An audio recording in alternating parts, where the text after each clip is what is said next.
আসসালামু আলাইকুম। আমি আজকে রান্না করব হাঁসের মাংস। এই জন্য আমি হাঁসটাকে বের করে নিয়েছি খোয়ার থেকে। হাঁসটাকে আমি জবাই করে নিয়েছি। এখন পশমগুলো ছাড়িয়ে নেব। পুড়িয়ে নিয়েছি।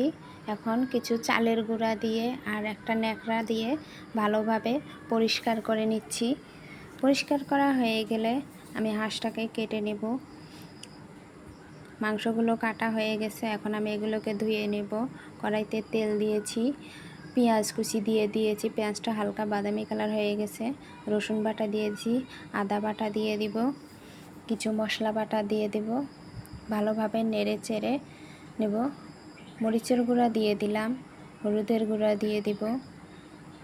এখন আমি কিছুটা পানি দিয়ে কষিয়ে নেব মশলাটাকে। মাংসগুলো দিয়ে দেব। মাংসগুলো দেওয়া হয়ে গেলে ভালোভাবে নেড়ে চেড়ে কষিয়ে নেব। কষানো হয়ে গেলে পানি দিয়ে আবার একটু জাল করে নেব। হয়ে গেছে। এখন আমি নামিয়ে পরিবেশন করব।